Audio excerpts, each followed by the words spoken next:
What is a very similar process in both Dzogchen and Advaita Vedanta is that they have a kind of three-step process towards realizing non-duality as a state of consciousness, which is basically to speak about it and to look at it from the mind's perspective, through the intellect, through words and concepts, is to contemplate what's being said about consciousness, and is to then learn to meditate on it, not just on the seat, but actually to enter and there already, when I say the word enter, I'm already using a word that is the paradox here, because you cannot really talk about entering it, but where we enter it as like a state of mind in daily life. We spent fairly little time to speak about recognizing consciousness, or actually in many schools this would be something you spend time on all the time, speaking about the nature of consciousness. Because when we go explore the nature of consciousness, we will run into so many paradoxes and assumptions and subconscious ideas and unconscious ideas about who we are, what consciousness is, what reality is, and it can be really quite a deep process to untangle those knots of beliefs and assumptions. What both these traditions are pointing to, Dzogchen and Advaita Vedanta, is that enlightenment or liberation or the state of the Buddha is something we already have. So it's not obtained, it's not created, it cannot be destroyed. Even when we would be addicted to heroin or drunk in a club, we would still fully have Buddha nature inside of us. That's really important also to trust that premise. If that resonates, that might be the case, only then kind of can we proceed. Because if we doubt that, we won't even be open to explore this. And you need this deep interest to actually find it and trust it.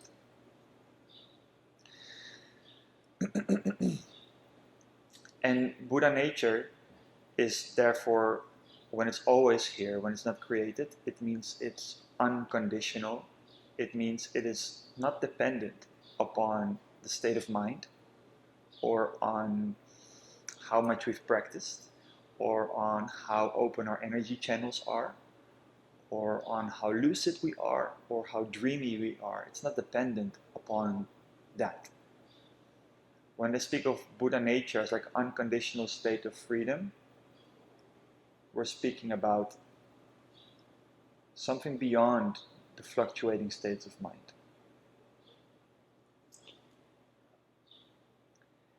So the paradox is here that although it's not created, somehow we do try to enter it. So the only way to kind of enter it would be to become aware of it already existing. So how do we become aware of enlightenment, of unconditional peace? Because if we assume that it must feel a certain particular way, that it must feel blissful, or that it must feel like clarity, which is a very strong assumption, we will feel like we've lost it when we are out of peace.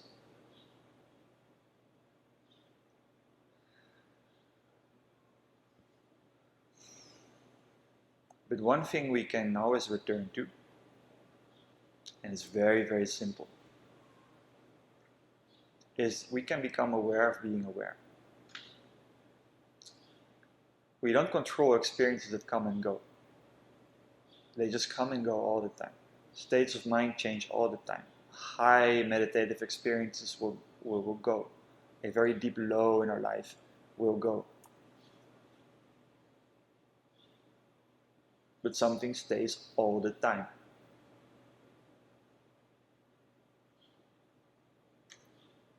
And it's here right now.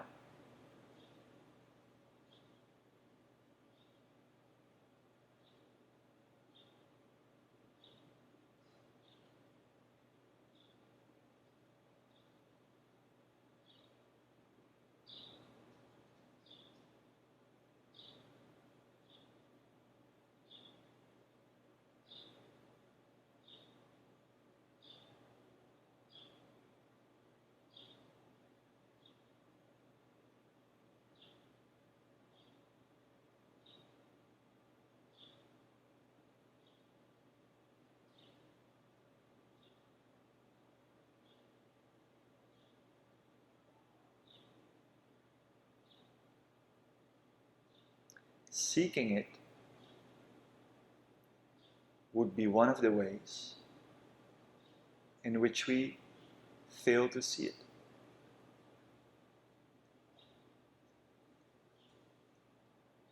Because seeking would be one of the many ways that veils it from us. The reason we can't see it is because the mind is almost constantly obstructing it with thoughts, with perceptions, with ideas. And even in the journey of this, the mind will block it for some time in its attempt to try and find it.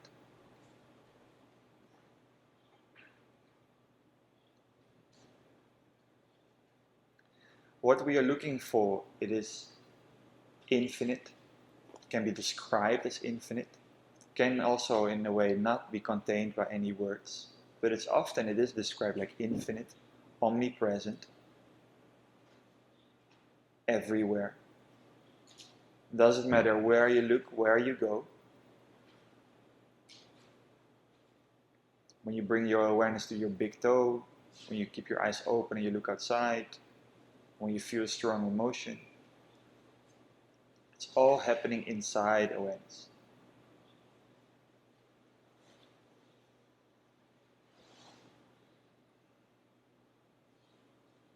Inside Buddha nature.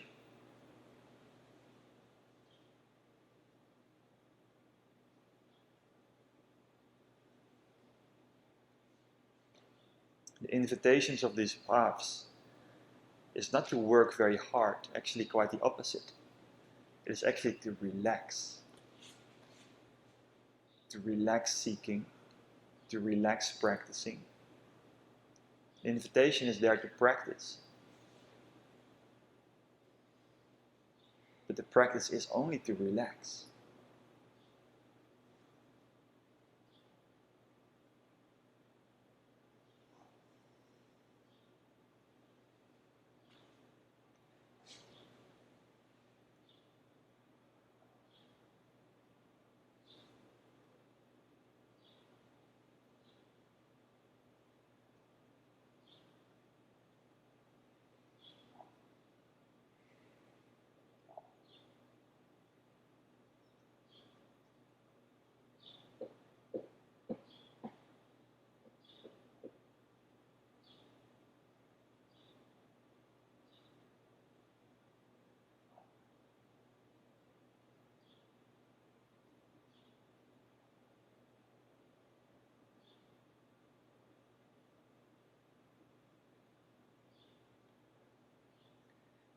It is a shift in identity,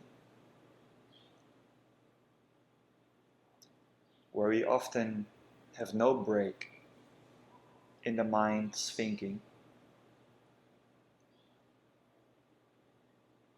And so it seems like the mind is all that we are. Here we look for little gaps between words, between thoughts, to recognize that there's also something between the words.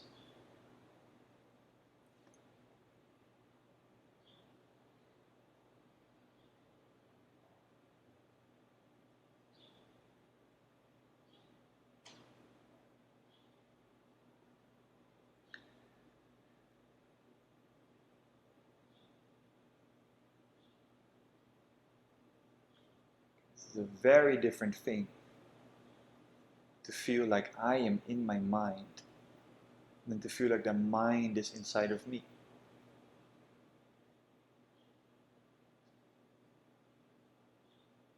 If you look at any thought that keeps passing, because all of our minds are continuously working and producing some kind of thought, feeling, concept, desire, aversion, judgment of good and bad. All of these concepts, where are they happening? Where is the mind? Can we find our own mind? Does it have a location?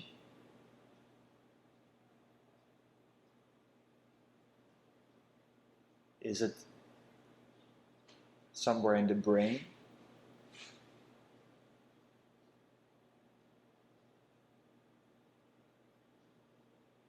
Is it outside of the brain?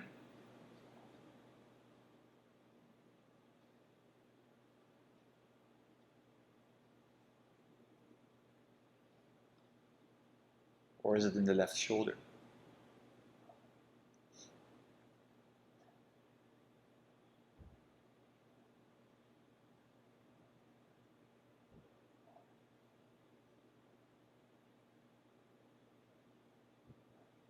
When we say a little mantra inside the mind internally, when we internally repeat Soham, I am, translation, Soham in Sanskrit, saying to yourself mentally Soham, Soham, repeating it a few times, Soham.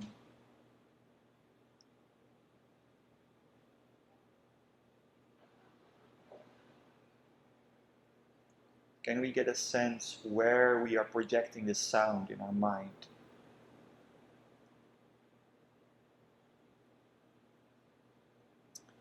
Can we get a larger feeling of the space inside which Soham is internally repeated when we say it?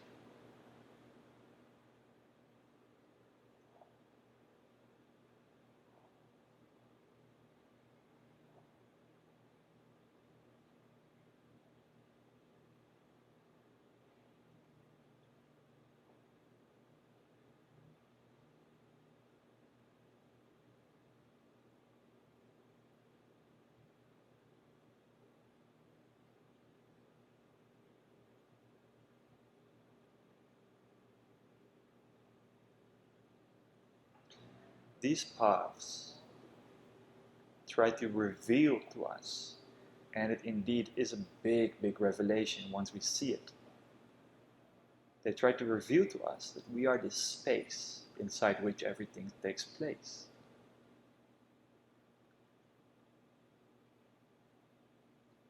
We've been at all the time, every experience we've had. Not to say that the body and mind don't have a reality, but the deepest reality is not limited by the body and mind. It's just a continuous, peaceful undercurrent of existing.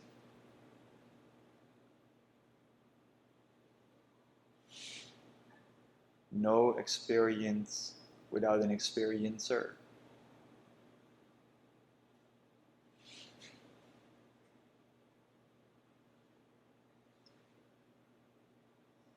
In our mind, in science, we think that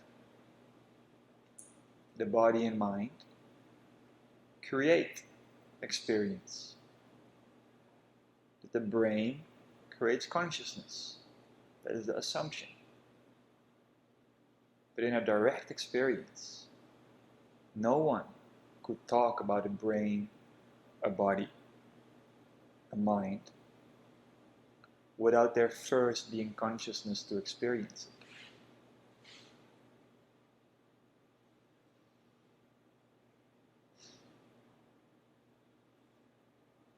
Does a tree make sound when it falls in the forest and there is no one there to hear it?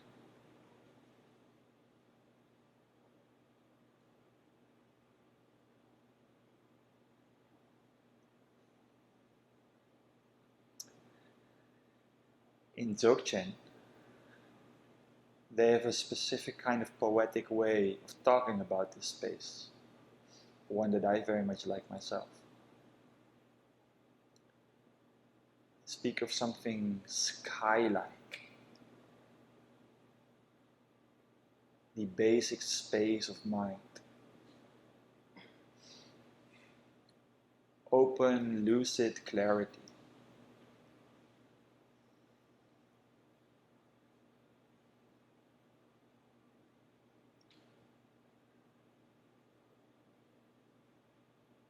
A kind of crisp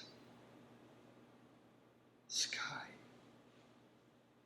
like a winter morning where you go outside and the sky is blue and there's this crisp feeling in the air and everything feels quite clear.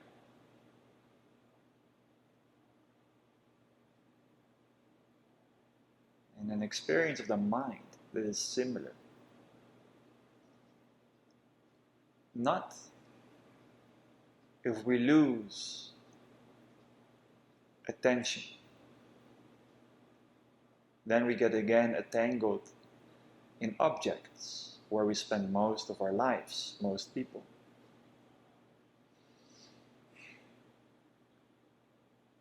But if we return our attention, you could say back into its own source, then we return to that clarity of sky-like awareness.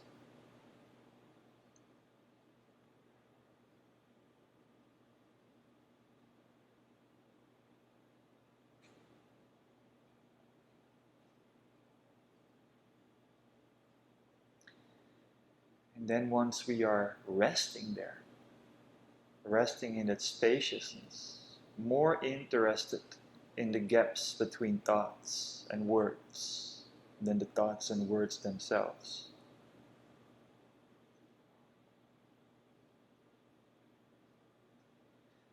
Then every word or thought that gets added now gets seen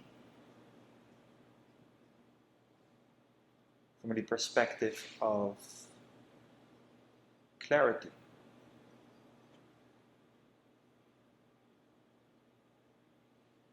It gets added, it comes, it can go. But we see so clearly, I am not creating this thought. I don't need to act on it. I can rest in awareness. And I can patiently take some time before I choose to believe this thought or not.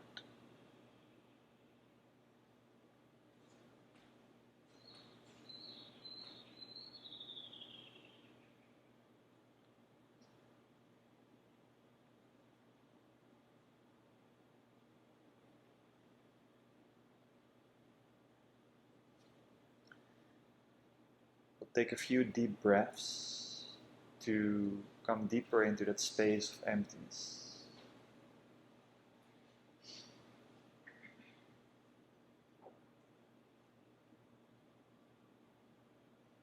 Gently exhaling. Inhaling completely. Exhaling. Inhaling completely. Exhaling. 2 more. Inhale. Exhale. 1 more inhale. Exhaling completely or halfway. And holding the breath for about 10 to 20 seconds. And feeling directly into that space. Empty mind.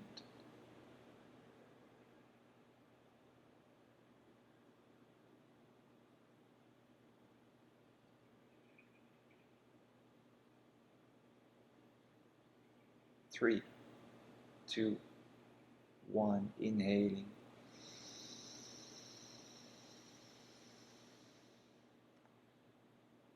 And release.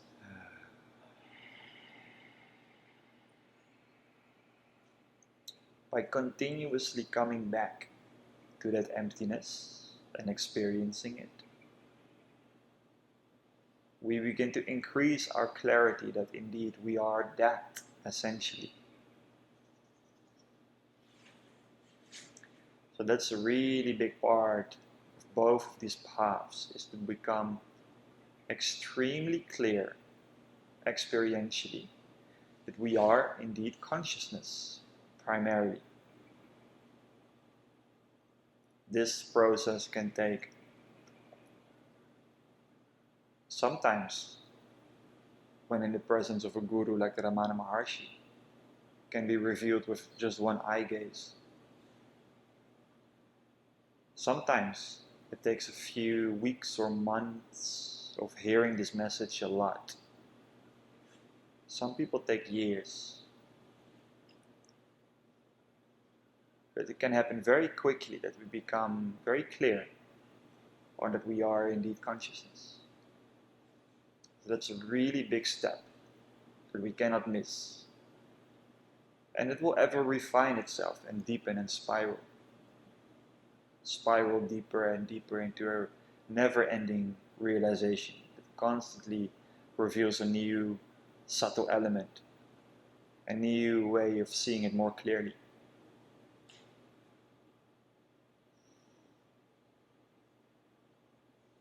And then as a path in life,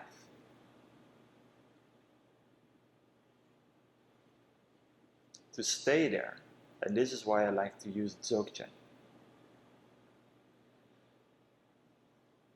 is where we take our meditation in the morning from the cushion into our day.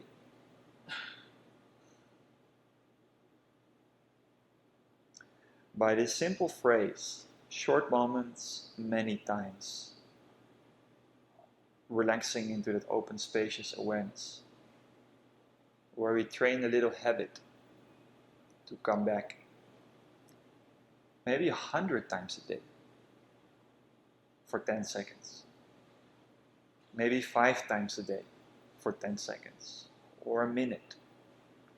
Or in the midst of a conversation where you feel a little bit being pulled into the mind and you begin to become entranced by the mind and you lose all awareness of other things except for your own thoughts, where you kind of, in a matter of a second, kind of bring the awareness a little bit behind the mind again, in a bit of a grander perception. By habitually training this, habitually coming back, the more often the better, relaxing into awareness, it can slowly become more and more our natural state in daily life. And what we gain is that we are no longer slaves of all the things our mind thinks, where we no longer, the mind can no longer throw stuff at us. We are successfully cutting through the root of the mind. We don't look at each thought anymore one by one. We don't get confused trying to solve the mind like a puzzle with maybe a psychologist forever looking at our history. No, we feel so peaceful in this basic space of mind that we begin to recognize when the mind takes us out of peace. And that moment when we see that, we learn to cut through. How? By simply not believing the mind. If we can make that shift where we do not believe the mind, then we are free of the mind. We might lose it temporarily, and we will most likely for many years. But it becomes less. We lose it for less long periods at a time. In the beginning, we lose it for weeks at a time. Later for a few days. Later than that for a few hours, max. And later than that, it takes a few minutes of unrest to cut through. Come like, hey, I am losing awareness. I am getting agitated. I don't need to. And we come back. We get sudden little quick awakenings through little alarm bells of agitation and sadness and unrest and all these kinds of disturbed states. They become alarm bells that we are getting hooked into the trance of the mind. Because awareness is inherently peaceful. That's why we say peace is not created.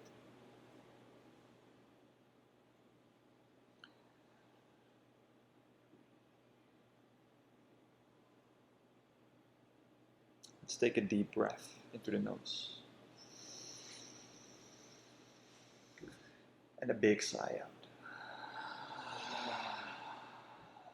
So this practice, if you want to take it into your daily life,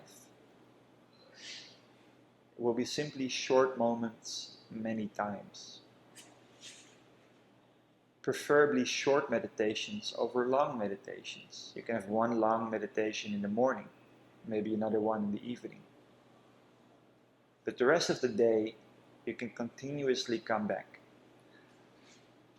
So when I say, let's do a little micro meditation, I basically have been inviting us all this month to rest in awareness for a moment. So after all this speaking, let's take 2 minutes of simply resting in awareness without needing to stop the mind, but relaxing back into that which does not get created or destroyed, even when the mind thinks.